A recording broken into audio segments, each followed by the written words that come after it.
Boa noite pessoal, boa noite Leônidas, Aí, Leonardo, bacana. boa Deixa eu... noite A galera vai entrando aí. pessoal, tá entrando aí na boa noite, deixei um sonzinho aí de fundo, não sei se dá para ouvir aí. Bem pouquinho, Leonardo. Aumenta aí. É autoria sua? É, é que eu tô Aí com o sim. fone aqui, eu acho que tá ruim e não vai dar para ouvir direito.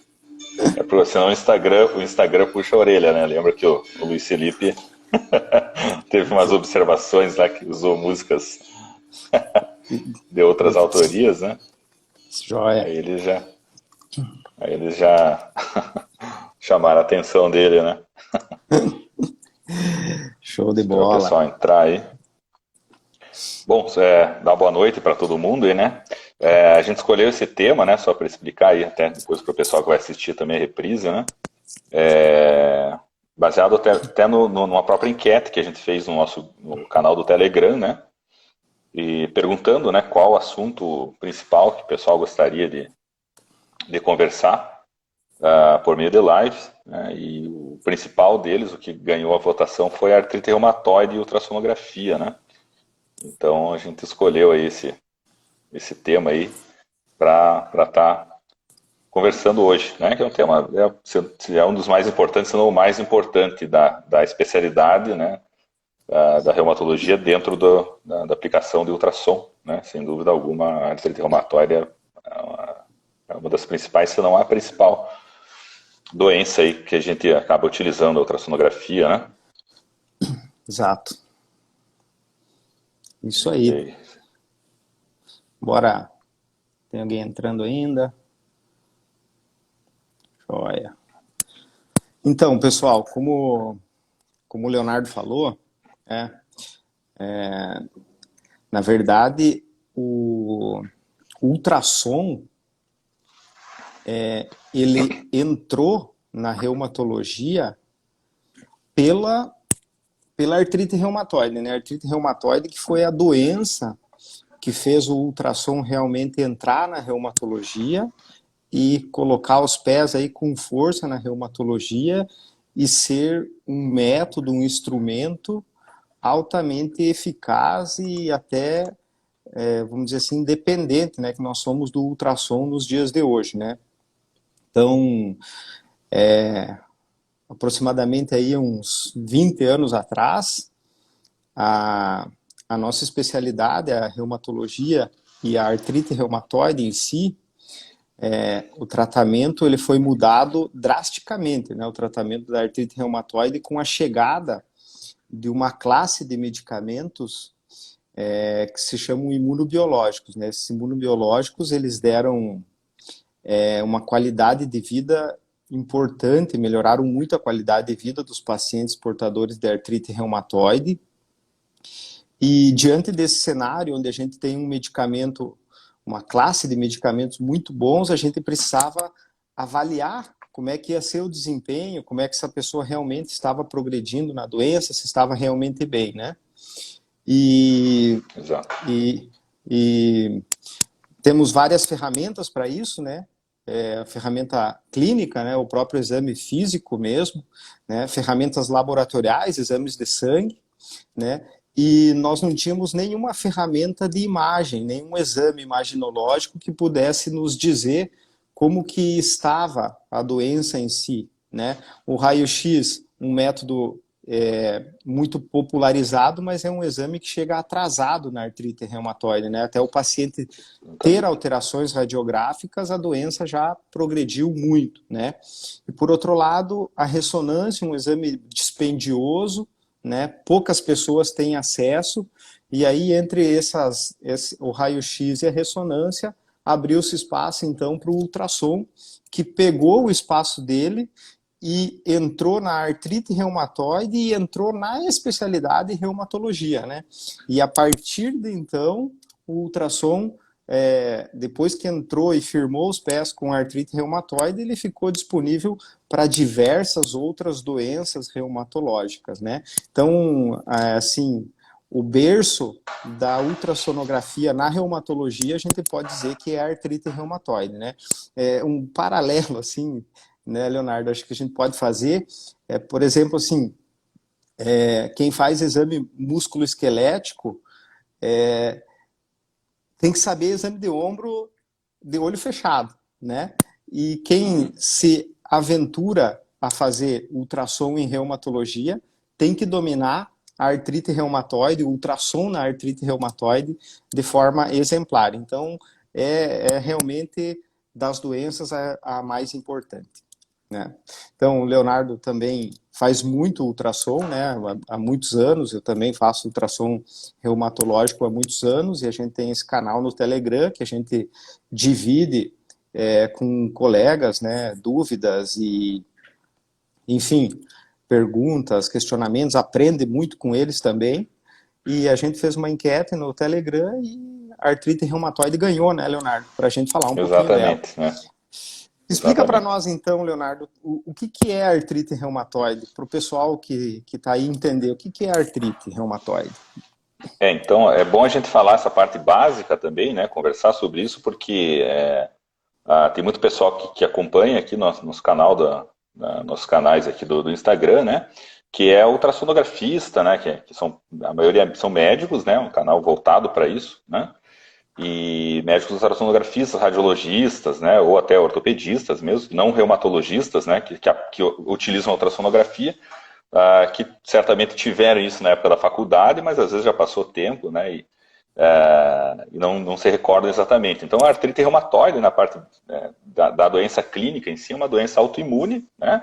É uma doença sistêmica, apesar de que a manifestação clínica principal, né, e fisiopatogênica principal é o acometimento de articulações, que podem ser articulações grandes ou principalmente as pequenas articulações, né?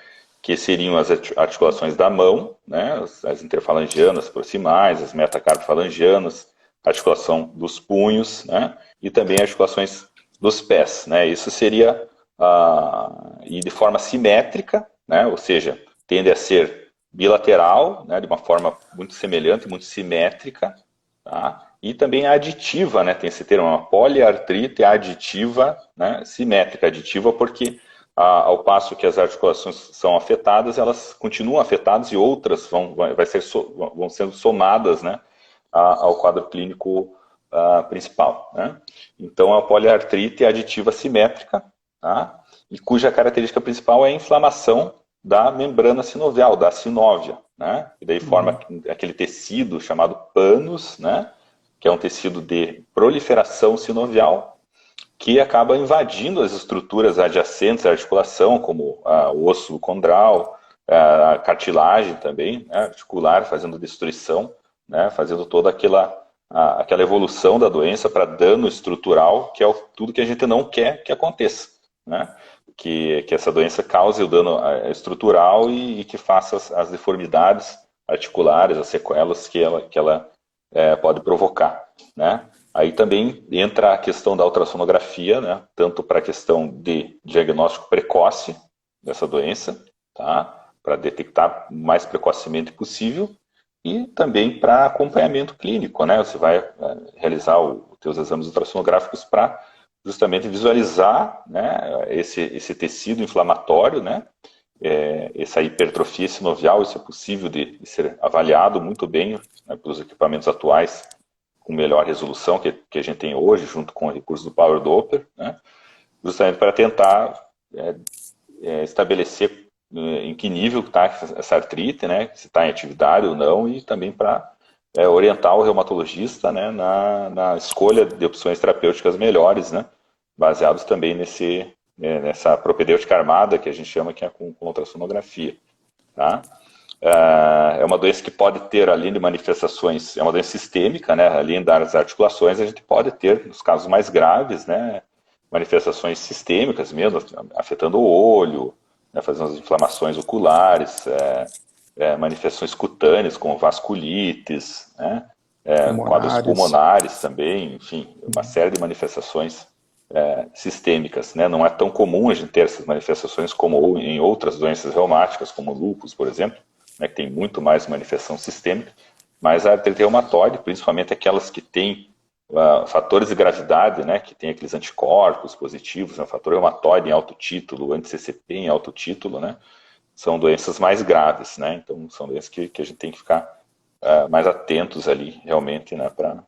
Para estar intervindo aí quando detectar que a coisa não está bem controlada, que a doença não está bem controlada, né? E é uma doença que afeta boa parte da população também, né? Vale a pena colocar isso também, né? Que cerca de 1% em média de toda a população, né? Lógico que isso varia de população para população, mas mais ou menos 1% da população em geral tem artrite reumatoide, ou né, vai vir a ter. Então, uma cidade, por exemplo, de 100 mil habitantes, 1.000 pessoas, mas vão ter 1.000, espera-se que tenham 1.000 pacientes aí com artrite reumatoide, né? E é uma doença um pouco mais prevalente em mulheres também, né? Mas tem essa prevalência de 1% aí da população adulta, né? Tá? Joia. Acho que para quem não é reumatologista, né, como o Leonardo já iniciou, o público ultrassonografista, o médico, radiologista, enfim, a dica que tem que ficar, eu acho que o Leonardo já colocou bem, mas é que é uma poliartrite. O que é uma poliartrite? Pega 5 ou mais articulações, né?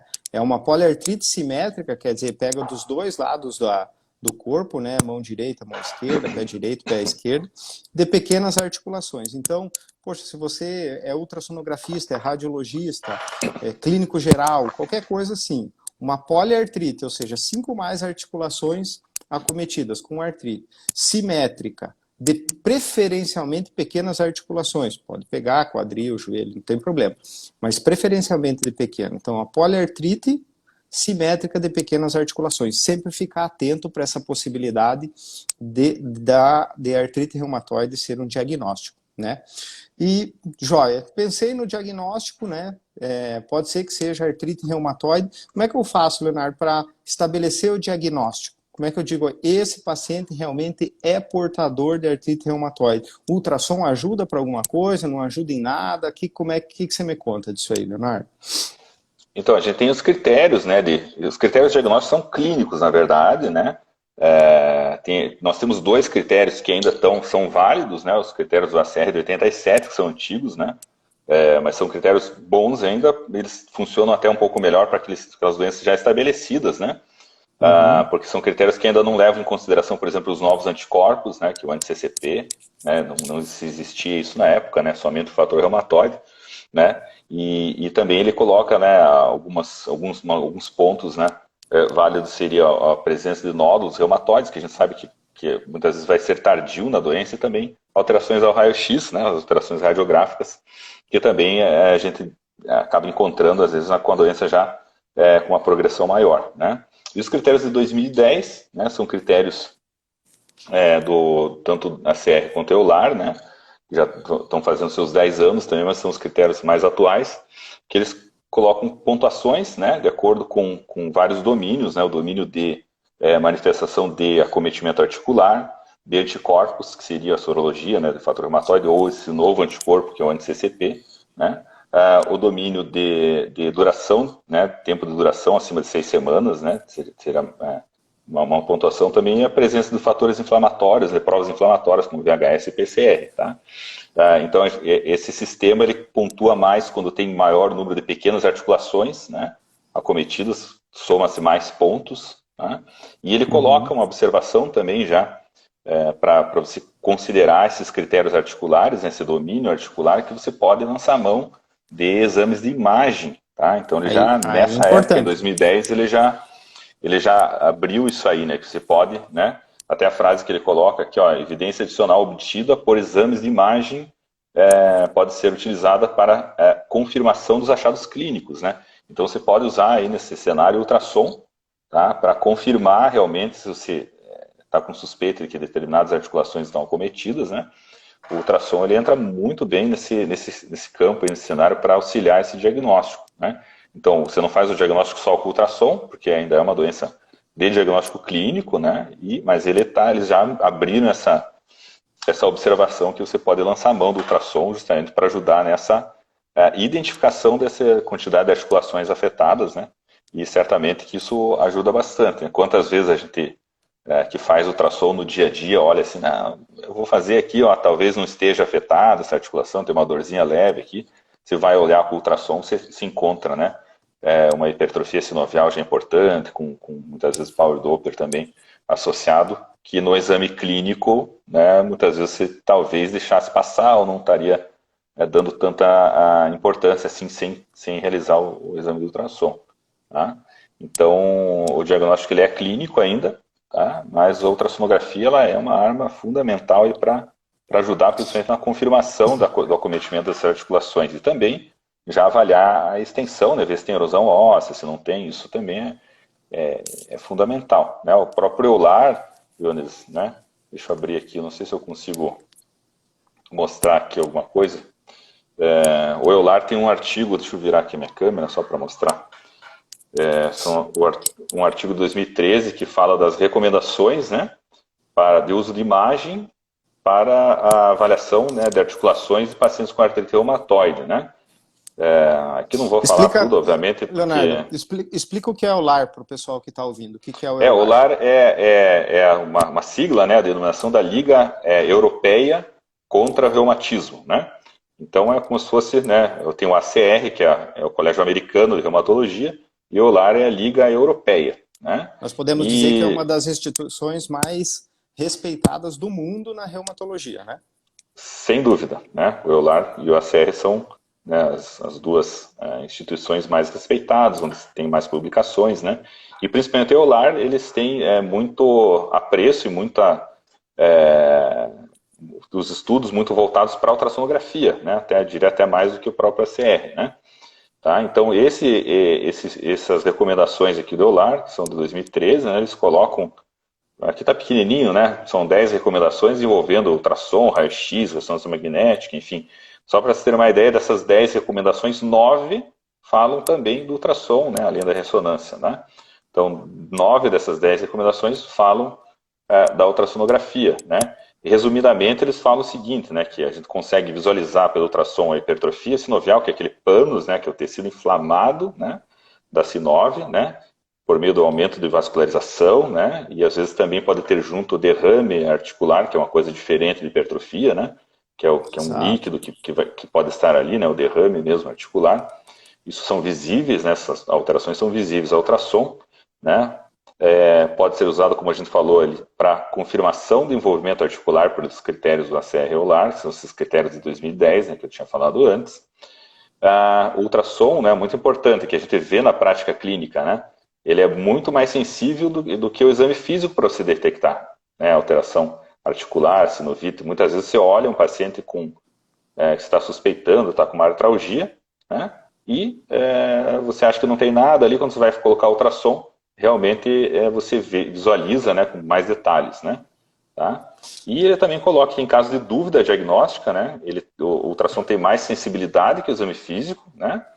E essa detecção da sinovite chega a ser 2 vezes mais, né, 2,18 vezes mais do que o exame físico. Tá? Os estudos que eles fizeram, comparando, né, demonstraram isso aí, que então ele tem ele consegue detectar o dobro, né, mais do que o dobro de alterações aí, em comparação com o exame físico, né? Tá? Falando de erosões ósseas também, né? As erosões também são outras características da artrite reumatoide, né? Anteriormente a gente tinha só o raio-x para detectar essas erosões. É um bom exame para detectar erosões, sim, o raio-x né? Só que o ultrassom ele supera a radiografia também nessa detecção de erosões, né? Os locais mais frequentes, ali a segunda, a quinta metacarpofalangiana e a quinta metatarsofalangiana também na úlna distal. Né? As primeiras metatarsofalangianas, né, do dedo do pé são mais inespecíficas. Né? Mas então, no caso da ultrassonografia, né, também ela tem uma sensibilidade realmente melhor para detectar essas erosões ósseas, né, do que o próprio raio-x. Né? Então ele supera o exame físico, né? Não quer dizer que você não vai fazer exame físico, né? É um exame complementar adicional, né? Que principalmente naqueles casos que você está em dúvida ali no exame físico, ou mesmo para se confirmar um achado, né? Quantas vezes a gente olha assim, eu acho que está assim e tal, pelo exame físico que faz o ultrassom está muito pior, né? Então, sem dúvida, é um exame que agrega muito valor aí na questão de acurácia diagnóstica e no acompanhamento também dos pacientes com artrite reumatoide. Né? Joia.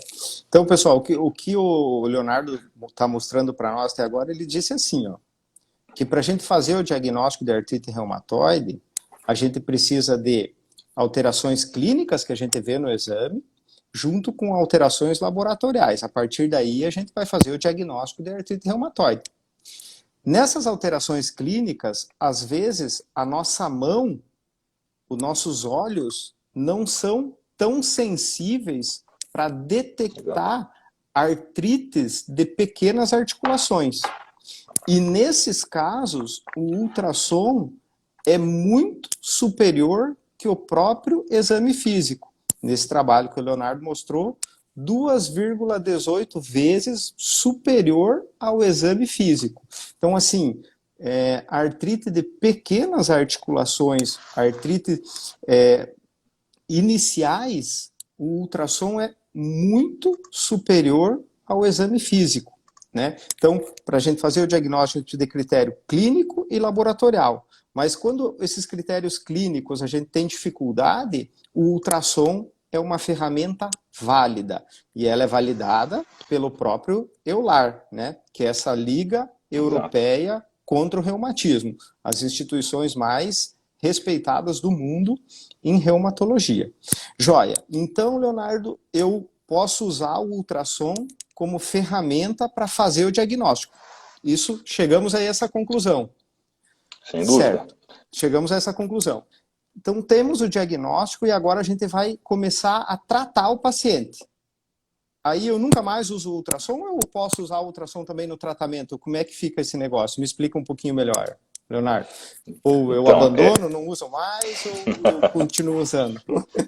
Não, esse, sem dúvida, é um segundo cenário, né, de uso do ultrassom, né, além daquela fase de diagnóstico, você vai usar para te ajudar, né, tão importante quanto no diagnóstico é você fazer o segmento dos pacientes, porque a artrite é uma doença crônica, né, artrite reumatoide é uma doença crônica, você...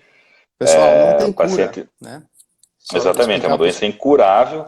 A gente usa um outro nome, né, um outro termo chamado remissão, né? Nós da reumatologia falamos muito esse termo para várias doenças, né, para o lúpus, para praticamente todas as doenças, né, para as espondiloartrites, e na artrite reumatoide também a gente usa esse nome, que é a remissão, que seria um controle completo da doença, né, na maioria das vezes inicialmente com medicamento, mas depois o paciente pode até ficar com uma quantidade mínima de medicamento, até 100, e a doença pode estar em remissão, mas ela sempre tem um risco de retornar, de ter as recidivas, porque é uma patologia crônica, né? Então a gente não fala que tem cura, né? Essas doenças são incuráveis, porém tem, né, seus tratamentos e a meta, né, que a gente fala, né, o alvo terapêutico é alcançar essa tal da remissão, né? E a gente tem critérios clínicos, né, para se mensurar essa remissão, né? Tem alguns índices, tem aquelas calculadorazinhas que se coloca, né, o número de articulações afetadas, o grau de avaliação do paciente, também do médico, que nota que ele dá para a doença, né, alguns exames laboratoriais, né, e aí o ultrassom também ele entra, né, que nem para o diagnóstico, ele entra nessa avaliação da quantidade de articulações afetadas, né. Então a gente consegue avaliar também, além desses índices clínicos, né, desses compostos, né, que mistura parte clínica com laboratorial, né, tem umas calculadorazinhas, né, que é o DAS28, por exemplo, que a gente calcula o índice de atividade da doença, né, para dizer se ele está em remissão ou se ele está com a doença com atividade leve, moderada ou grave, tá? E o ultrassom ele entra ali também para ajudar. Muitas vezes você acha que o paciente está em remissão, né, tem estudos mostrando isso aí também, e você vai fazer ultrassom e o paciente ainda tem, né, inclusive hipertrofia sinovial, às vezes com Doppler positivo, né? Então isso é uma outra coisa que a gente consegue visualizar por meio da realização dos exames de ultrassom no acompanhamento dos pacientes. Tá? Então é fundamental também fazer esse acompanhamento desse paciente, né, de tempos em tempos, né, fazendo avaliações periódicas para avaliar se ele está com a doença ativa, além dos critérios clínicos, né, você agrega o ultrassom justamente para fazer uma avaliação mais objetiva do ponto de vista articular desse paciente, junto com os outros parâmetros, né, de laboratório, todos aqueles parâmetros clínicos que a gente utiliza. Joia. Então, pelo que a gente colocou até aqui, a gente consegue entender que o ultrassom na artrite reumatoide, ele nos auxilia no diagnóstico para descobrir a doença, correto, Leonardo? Descobrimos a doença, começamos a tratar, ele nos ajuda também no acompanhamento da doença, né? Tem até um comentário do Dr. Silvio Amaral, um grande abraço, ele coloca ali, serve para diagnóstico e também para controle, para ver como a doença está evoluindo. A gente tem que lembrar que a artrite reumatoide, quando ela começa a gerar muito dano, estragar muito a articulação, a maioria desses danos são irreversíveis. Eles não voltam como era antes. Por isso, o nosso controle tem que ser muito adequado para que o paciente não perca a função articular. O que é função articular? A função do meu dedo é dobrar. Essa é a função da articulação, da junta. Né? Quando o paciente tem artrite reumatoide, ele vai perdendo a função da articulação, para de dobrar a articulação e assim por diante. Então, assim, descobrimos que serve para o diagnóstico e também serve para o acompanhamento. Joia. Agora, eu quero pedir licença para quem não é médico, que a gente vai mostrar umas imagens médicas. Às vezes você não entende um pouquinho, né? Mas fica na live, só pedir licença porque os termos vão ficar um pouquinho mais rebuscados, talvez, mas o Leonardo, ele separou para nós aí uns casinhos, o que a gente pode achar no ultrassom, né? Tem algumas imagens aí, Leonardo, para nós? Tem, né? Só complementando o que a gente falou ali antes, né, Leonis? Então, né, diagnóstico precoce, monitoramento, avaliar a resposta ao tratamento, a remissão, né? Orientar a retirada da medicação também, muitas vezes a gente consegue reduzir, retirar medicamentos, né? Então, o ultrassom também ajuda nessa avaliação de atividade e doença. A educação do paciente é uma coisa interessante também, que o paciente tem uma aceitação e até uma adesão melhor, né? Porque ele acaba entendendo, né? Aquela imagem, se consegue explicar ali com um aparelho na beira da tua máquina de exame, né? Você consegue mostrar essas alterações, no caso do paciente está com atividade, né? Então existe uma aceitação até melhor do paciente do seu diagnóstico, do estado atual da doença e também para guiar aí os procedimentos, né? Também é fundamental aí a ultrassonografia também nessa hora de guiar, né? Eu vou ver se eu tenho algumas imagenzinhas aqui que eu tinha separado, né? Leonardo separou umas imagens do que a gente consegue ver ao ultrassom num paciente portador da artrite reumatoide. São alguns casinhos do nosso dia a dia, isso que a gente vê todo dia, não é nada raridade, mas aí. Exatamente. Põe o mouse, né? Aí, aqui. Vai com o mouse aí, Leonardo, e mostra para a turma. Então, isso, aqui a gente tem uma sinovite, né? Esse aqui é um punho, um corte longitudinal. Um corte longitudinal de punho, né? É uma sinovite, aqui é o recesso radiocarpal, né? Aqui é o rádio, aqui é o semilunar, né? Aqui é o captato, né? E aqui é o recesso intercarpal, né? Então aqui a gente não estava usando o Doppler ainda, uma imagem em escala de cinza, né? A gente classifica nessa em graus, né? Que seria um grau 3, que seria um grau máximo aí de acometimento sinovial, tá? E aqui usando o Doppler, né? Aqui em cima o vaso sanguíneo normal, né? Não confundir, né? Um vaso normal, uma veia, né? E aqui a gente tem pequenos sinaizinhos ao Doppler, né? O Power Doppler mostrando a atividade inflamatória. Tá? Então, aqui é o mesmo recesso, é a mesma imagem, né? Sem Doppler e com o Power Doppler, né? Então o Power Doppler também nos ajuda a nos nortear se essa sinovite está ativa, né? Ou não, porque ele tem a capacidade de detectar pequenos vasos sanguíneos que têm fluxo, né, um fluxo lento, né, por isso que se utiliza o Power Doppler, né, ele detecta fluxo sanguíneo lento, né, que é o fluxo da membrana sinovial, da hipertrofia sinovial, né, daquele pânus, né, inflamatório, ele tem um fluxo sanguíneo lento, movimentação lenta, então o Power Doppler é capaz de detectar esse fluxo, né, que é um fluxo de neoangiogênese, são vasos novos formados que fazem toda essa hipertrofia e esse fluxo lento de circulação. Né? Leonardo, vamos dar um brinde para quem está assistindo a gente? Nós vamos ter que dar um brinde para quem está assistindo. Pessoal, explica para quem é ultrassonografista, Leonardo, está na live, está vendo, está achando legal as suas imagens, como que você sabe que isso aí é uma sinovite e isso não é um Sim. derrame articular? Veja, pessoal, eu Uhum. peço desculpa para quem não é médico, né? Que às vezes a gente vai usar uns termos, mas eu quero privilegiar quem está na live, e aí vai ficar uma dica aí de ouro. Leonardo, explica por que você escreveu ali, ó, sinovite radiocarpal e intercarpal, e por que isso não é um E não derrame, é uma derrame. sinovite? Uhum. Explica aí, dá esse brinde para o pessoal que está assistindo Sim. aí, Leonardo. Então, aqui é uma imagem estática, né? No vídeo, uma imagem parada, né? Estática. Mas o que a gente faz, né? Para saber, para ter certeza? Você usa uma manobra dinâmica de compressão. Você pega o transdutor com sua mão, né? E comprime, faz pequenos movimentos de compressão, né? Aqui a gente tem o tecido de pele, subcutâneo, né? Quando a gente avalia, né, com o Power Doppler, a gente não faz compressão, já vou explicar por quê, né?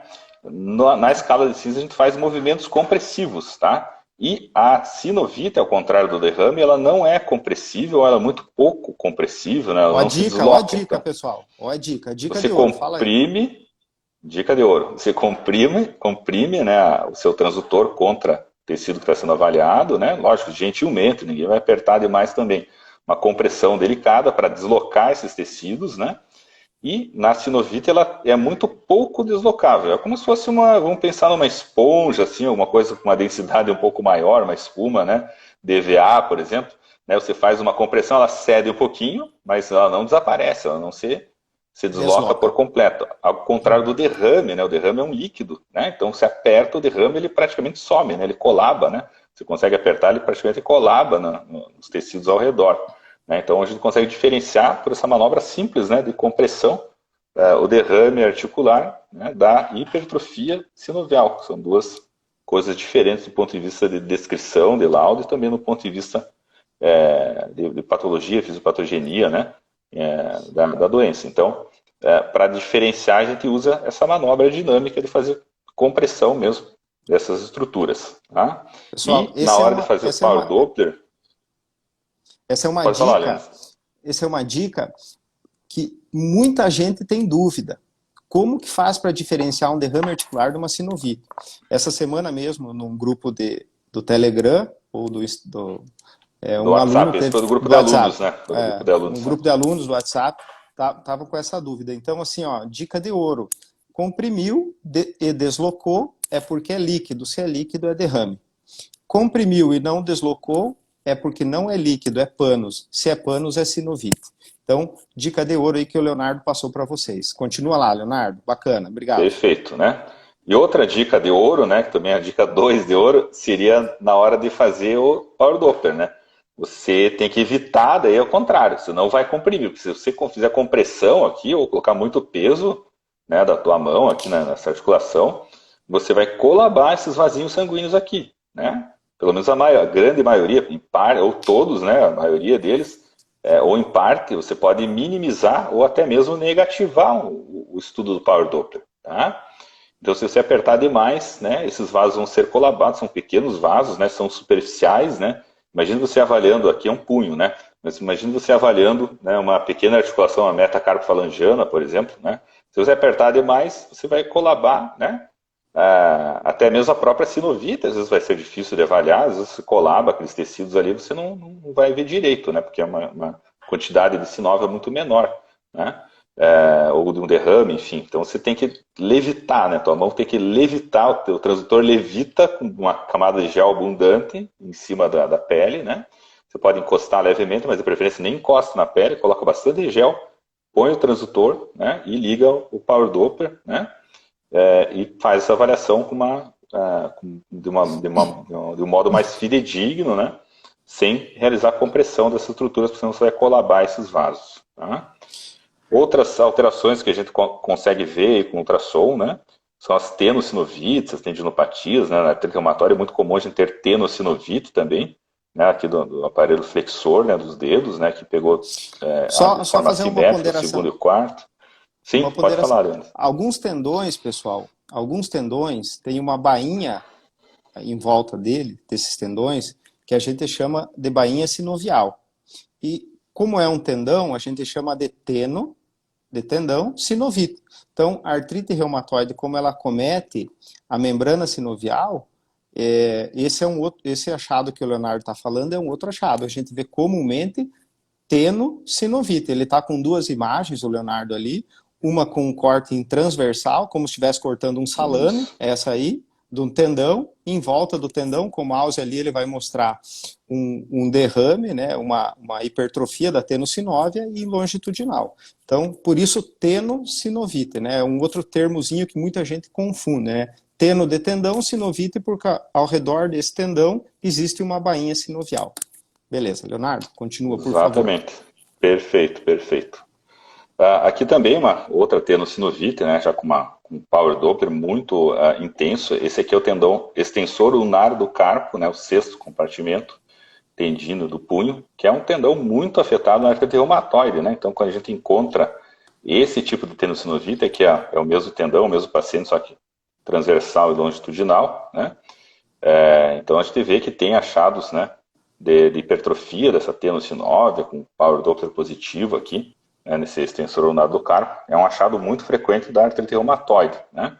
Podendo até mesmo ter associado erosões ósseas aqui no processo estiloide da ulna, né? É muito comum a gente encontrar isso na EV, né? E sempre pensar, se encontrar um achado isolado, assim, um exame de punho, por exemplo, está fazendo um exame de rotina, né? Ultrassonografista na sua clínica e acha esse tipo de alteração aqui, tenossinovial, sem ter um trauma relacionado, alguma coisa assim, tem que sempre pensar na artrite reumatoide, né? Isso é, inclusive, um fator preditivo para diagnóstico da artrite reumatoide, essa tenossinovite aí do extensor ulnar do carpo, né?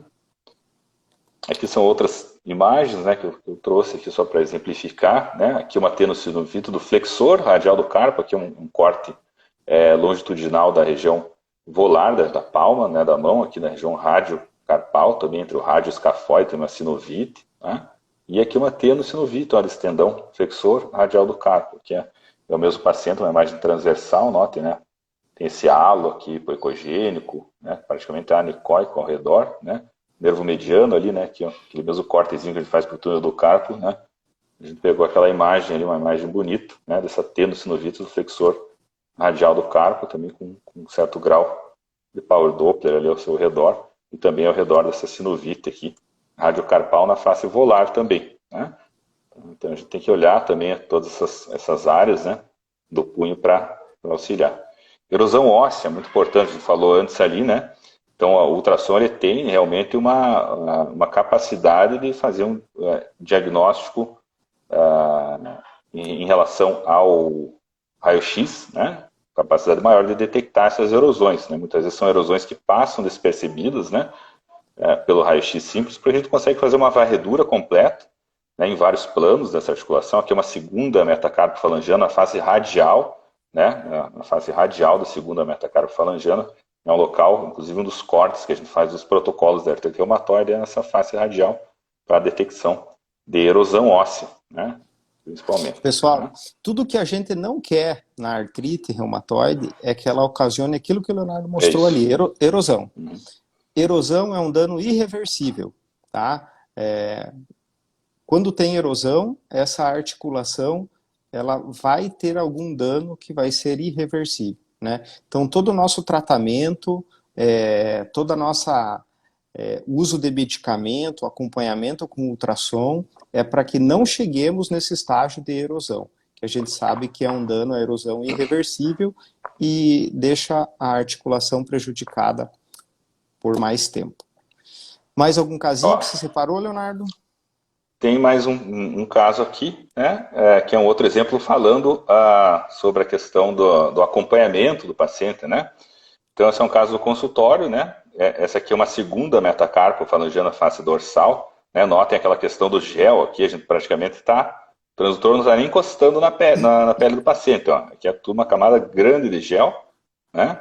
Esse aqui é uma artrite reumatoide pré-tratamento com anti-TNF, ou seja, o paciente já estava usando os medicamentos convencionais, né, que a gente chama de drogas sintéticas, né, o metrexato, a flunomida, né, e aqui a gente tinha uma sinovite, né, grau 3, né, importante, com grau 2 de power Doppler, tá, e 2 meses depois de entrar com o anti-TNF, que é um medicamento biológico, né, notem a diminuição, né, desses sinais ao Power Doppler, né, aqui pré-tratamento e aqui 2 meses após. Né, então reduziu bastante. Então, essa é uma das outras aplicações, né, além do diagnóstico, que a gente tem do Controle. ultrassom, é o controle da doença, acompanhamento evolutivo dessa doença que é fundamental. Né? O nosso Bom, amigo Dr. Luiz Felipe fez uma pergunta, abraço, como se Luiz. ele, um abraço, Luiz, obrigado aí por estar participando, como se ele não soubesse a resposta. Ele fez a pergunta aí, mas eu acho que ele já sabe a resposta. Acho não, tenho certeza que ele já sabe. O Dr. Luiz Felipe é professor de ultrassonografia também, mas eu tenho certeza que ele fez a pergunta para que a gente comentasse também sobre esse tema, né, com a melhor regulagem do Power Doppler, né? Deixa eu tirar aqui para você aparecer. Você quer falar isso ou quer que eu responda, Leonidas? Eu acho que assim, a regulagem do Power Doppler, a primeira coisa, antes de regular o Power Doppler, pessoal, é seguir aquela dica de ouro 2 que o Leonardo colocou ali. É ser suave. Só deixar o transdutor encostar na pele, sem pressão. Se você botar pressão, não pega nada no Power Doppler. Então, colocar de forma suave, né? Colocar a caixa de interesse do Power Doppler na área que você quer, né? Não adianta a caixa estar num lugar e você querer o Power Doppler em outro. Então, colocou a caixa, ligou o Power Doppler, colocou a caixa no lugar, você vai começar a aumentar o ganho. Vai aumentando o ganho, vai aumentando o ganho. Quando começar a captar embaixo do osso, imediatamente você diminui um pouco o ganho. Esse é o ponto do ganho, certo? O PRF, para pequenas articulações, que é a frequência de repetição de pulso, a gente deixa aproximadamente em 0,5 Hz, e a frequência a mais alta possível do teu aparelho. Né? Se você conseguir trabalhar com uma frequência alta, no Power Doppler deixa a mais alta possível, porque a gente está usando uma estrutura que fica logo embaixo da pele, né? Então, se conseguir trabalhar com 8 tá bom, se trabalhar com 10 tá bom, se teu aparelho chegar a 12, 14 no Power Doppler ligado, melhor. Então, a frequência do Power Doppler é a maior possível, a frequência de repetição de pulso aproximadamente em 0,5 e o ganho imediatamente abaixo de quando começar a captar no osso. Vai girando o ganho, vai girando, vai girando, vai girando. Captou embaixo do osso, volta um pouquinho. Esse é o ponto. Tá? Aí você não fabrica Power Doppler. Essa é a técnica correta. Pessoal, alguém tem mais alguma pergunta? Alguém quer colocar alguma pergunta? Tinha uma pergunta ali, mas eu não sei se eu vou conseguir achar ela. Tinha uma pergunta antes ali, Leonas, de que um ortopedista se identificou como ortopedista, eu perdi ali agora, mas ele perguntou com relação à ressonância, né? Se a Aqui, ó. ressonância para a identificação do Gostaria de panos, saber né? se de fato a ultrassonografia é um bom exame para ver o pânus articular. A ressonância não seria mais fidedigna? Não. São iguais, o ultrassom pode ser até superior, tá? Pode ser até Exatamente. superior. Não é inferior. Posso te dar certeza que não é inferior, tá? Tem Não até é inferior. um slidezinho aqui que eu vou mostrar comparando os métodos de imagem aqui, ó. Esse slide é extraído das diretrizes de diagnóstico de artrite reumatoide da Sociedade Brasileira de Reumatologia, né? E aqui é interessante que ele compara, né? Raio-X, né? Radiografia simples, ultrassom e ressonância. Lógico, a ressonância tem, como o professor Monges fala, a gente tira o chapéu para a ressonância também, tá? Porém, né? Você imagine os protocolos que a gente avalia de ultrassom, né? Em artrite reumatoide. Ou você utiliza 7 articulações, que é o S7, ou 10 articulações, no caso do S10. Você imagine o tempo de realização de exame, né, para 10 articulações, né, pequenas articulações da mão. Na verdade, a ressonância colocaria a mão ali, entraria como mão. Né, mas o tempo de realização desse exame, né, o custo do exame, a questão da claustrofobia também, né? Isso é até colocado aqui, a disponibilidade limitada do equipamento, tempo prolongado, né? Tem que fazer um Limitação por retorno, né? articulação. Exatamente, é bem mais complicado também. E o ultrassom é um exame que é tão bom quanto, né, ressonância magnética, né? Em Rápido, né? mãos rápido, né? Em mãos habilidosas, né? Ele é um exame que fica tão bom quanto, até mesmo melhor, né, do que a ressonância magnética, né? E tem várias vantagens, né? Uma delas seria essa questão de se poder fazer avaliações comparativas, né, bilateralmente, fazer avaliações dinâmicas, né, movimentar os tendões, né?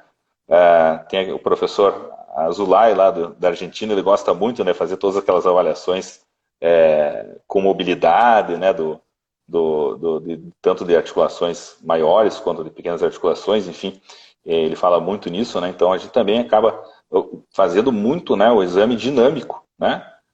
Mexendo nas articulações, vendo deslizamento de tendões, né? Isso pode mudar bastante a tua visão da patologia que você está estudando, fazendo essa avaliação dinâmica durante ali, o exame, né? Isso com a ressonância a gente não consegue ter esse tipo de vantagem. Lógico que ela tem suas vantagens, né? A questão da detecção de edema ósseo, né? Que seria um dano precoce à erosão, ainda que o ultrassom não consegue ver, mas avaliando a questão como um todo, né, Leônidas, eu acho que o ultrassom, ele, sem dúvida, é Fantástico. um exame Fantástico. que seria fantástico, aí, principalmente para estar ali na hora, ali no consultório do reumatologista, né, para já fazer essa avaliação com mais segurança do paciente, rápida, né, já sai com o diagnóstico na hora, não tem que voltar outro dia e tal, né, você já está ali com a Leonardo, arma na mão, né. me falaram que você tem um curso de ultrassom. Fala mais desse curso de ultrassom, para quem tem interesse. Curso de ultrassom em reumatologia. Conta um pouquinho desse curso para nós, Leonardo. Então, o curso é nosso, né? O Leandro está brincando aí, né? É um curso que nós desenvolvemos, né? De forma digital, um curso online, né? Que é composto por 8 módulos, tem mais um módulozinho surpresa lá também, né?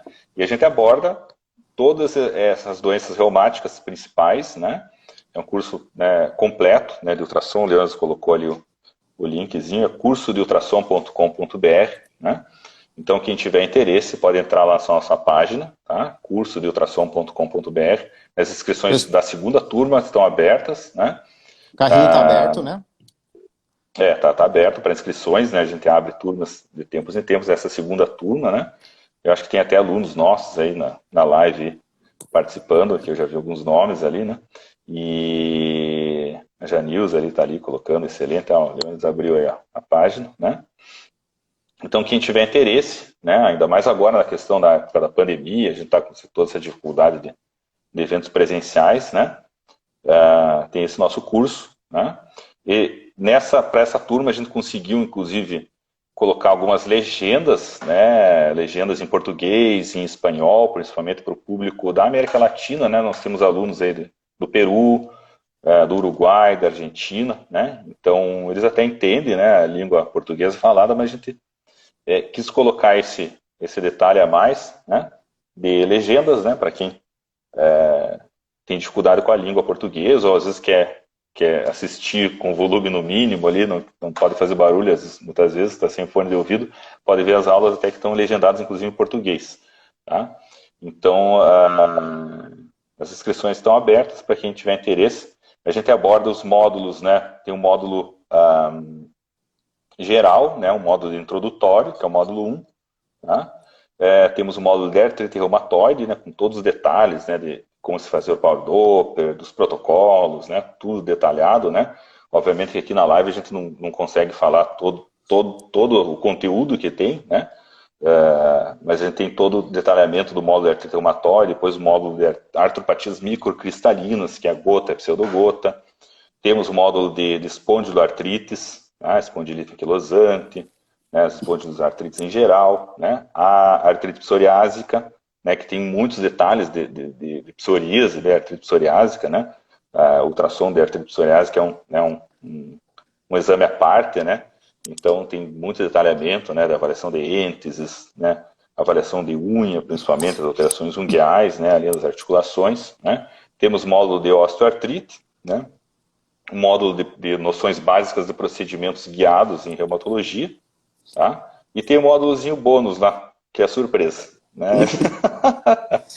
O doutor Diogo Lacerda aqui, nosso colega de Cascavel, tá parabenizando. Diogo, obrigado aí pela participação aí na live. O Diogo é professor da faculdade, da FAG, junto comigo, ali em Cascavel, aqui do lado. Um abraço, Diogo. Abraço, Diogo, sucesso. Eu não Vamos, sei se bora tinha mais aprender. perguntas, vamos ver se dá tempo aqui, ó. Deixa eu ver aqui, tinha mais umas perguntas. Ah, o Robson, o Dr. Robson, que é reumatologista, nosso amigo, né? Robson, grande. Ele colocou a questão muito bom, bem observado aqui, ó, Robson. A erosão a gente sempre vê em dois planos, não falou ali, Sempre. mas Dois planos, a gente sim, sempre sim. avalia em dois planos, né? Isso é um dos critérios aí que a gente utiliza para avaliação, né, Alguns autores de até erosão, né? eles subdividem ainda a erosão em leve, moderada e grave, dependendo de quantos Isso, milímetros de erosão tem no maior plano, né? Não é mas é sempre em dois planos, né? exatamente. Pessoal, só uma dica do curso: o curso é online, mas não é ao vivo, tudo bem? As Isso. aulas Muita são gente pergunta. gravadas, isso, as aulas são gravadas, estarão disponíveis para quem adquirir o curso entre 1 e 2 anos, tá? Não precisa ter pressa para fazer o curso, mas o carrinho vai fechar.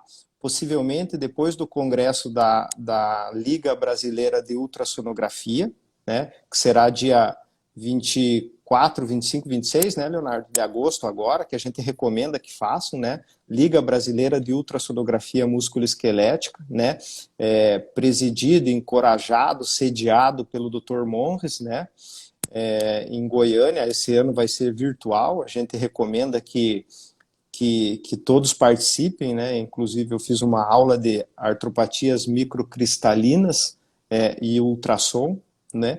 Então a gente recomenda que todos façam, e a gente vai deixar aberto até depois possivelmente até depois do congresso e daí feche, né, Leonardo? A gente está vendo essa logística, Isso. mas o curso não vai ficar aberto por muito tempo, não.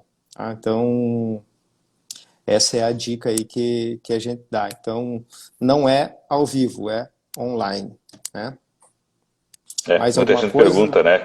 Muita gente Isso. pergunta se confunde a questão de online com ao vivo, né? Mas a gente optou por deixar assim já tudo gravado, né? Porque facilita para quem quer assistir também, a pessoa vê a hora que quer, Pode se ver do programa celular, do né? jeito do Pode ver do celular, celular. de qualquer local que tenha internet, né? Então, você programa da forma que achar melhor, né? Questão de horário e tudo mais, né? Alguém está A colocando dia Márcia vinte e tá. cinco, vinte e É, seis, 27, né? obrigado, É. Márcia. Isso aí. Tem, 25, tem a, 26, tem 27. a, Pessoal, é a online. L-Boom, né? É online. É fantástico, maravilhoso. Aprende muito. Muita gente qualificada e boa dando aula. E esse ano você vai conseguir ver isso dia 25, 26, 27 da sua casa. Então, pessoas de Uhum. altíssimo calibre lá dando aula. Então, recomendamos fortemente quem quer fazer ultrassom reumatológico que tenha uma experiência em ultrassom músculo-esquelético. Ajuda muito, né? E estar engajado nesse tipo de congresso de ultrassom músculo-esquelético é importantíssimo, né? Também a gente colocou legendas, como o Leonardo já disse, em espanhol e inglês. Não é que nós estamos falando em espanhol e inglês, né? A gente não tem esse domínio aí. Mas então a Ainda gente não, pelo menos. ainda peronomútil, né? Mas sim, a gente procurou colocar uma legenda pela demanda nessa América Latina de médicos querendo fazer o curso, né? Uma outra coisa importante aqui para isso é que somente médicos podem fazer o curso, né? Se não for médico, Isso, não é permitido que faça o exatamente. curso, né? A gente quer Exatamente. dividir esse conhecimento, quer passar para vocês. A gente, para quem faz o curso, temos um canal no Telegram, tem um canal no WhatsApp que a gente tira dúvidas, cresce junto, né? Às vezes a dúvida de um é a dúvida do outro, Uhum. discute imagens, dá umas dicas práticas, então a gente faz isso aí. Né? A Uhum. Janilza colocando ali, ó, o congresso é 10, espero que esse ano também seja, vai ser, pode ter certeza, Janilza, só muda a plataforma, só gente boa envolvida nisso tudo aí. Mais alguma É dica, verdade. Teve alguma pergunta ali para trás, Leonardo, que a gente Eu passou? acho que não. Teve um comentário do Luiz Felipe só colocando da questão da cuidar com os ossos sesamoides, né? Que às vezes pode fazer uma sombra acústica ali, confunde com sinovite, né? Isso é uma coisa que tem que prestar muita atenção, né? Os ossos sesamoides na mão, né? A gente pode ter, principalmente na segunda metacarbofalangiana também na quinta, né? Pode ter qualquer uma, né? Mas a gente vê mais comumente na segunda e na quinta, né? Na primeira também, ali no polegar. Mas tem que cuidar realmente com isso, que pode trazer sombra acústica e às vezes confundir, né, com uma sinovite, né? Queria agradecer a participação dos colegas aqui, inclusive tem alunos nossos aqui, o doutor Adriano colocou a Super Indico, é ortopedista, Adriano, aluno da turma 1, né? Obrigado, Adriano. Doutor Luiz Felipe também. Canal do Telegram. Nilza também, colocar, né? o canal do Telegram, Leonardo, o pessoal quiser entrar. O canal do Telegram ele é aberto, né? É um canal, não é um grupo, tá? Então, o canal do Telegram a gente tem esse canal só para colocar casos, né? Ele não funciona como um grupo, né? Ele é um canal de mão única, que chama, ou seja, te manda esses casos clínicos e outras informações, e a vantagem é que você pode ver o que teve antes, né? O WhatsApp não tem isso, né? Se você entrar hoje, você vê todo o histórico lá anterior.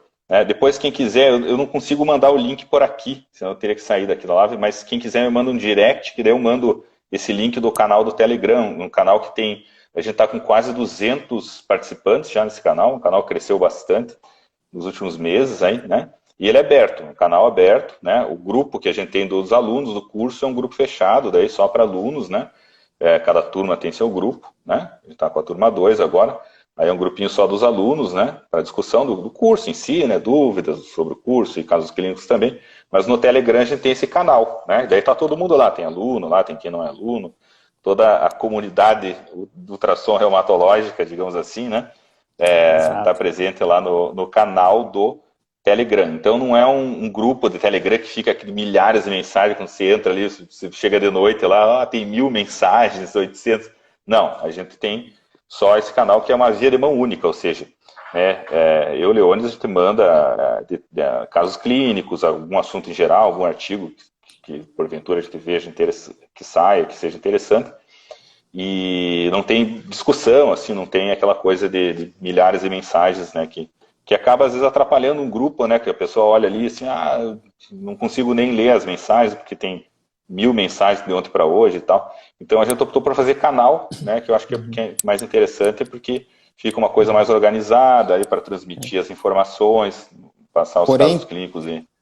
Porém, para alunos do curso, tem um grupo de WhatsApp aberto. Isso. Aí manda foto, discute, aí todo mundo aprende junto, tá? Dos alunos do curso é um grupo fechado de WhatsApp daí, né? De WhatsApp. Que daí é só para cada turma tem um grupo ali, né? Tá? Doutor Silvio Amaral está presente, hein? Nosso amigo Silvio. Obrigado, Silvio, pela presença. Tá? Abraço, tá mandando Silvio. Um abraço. Bruno, depoimento do Bruno. Obrigado, Bruno, nosso aluno, né? Bruno também, nosso aluno.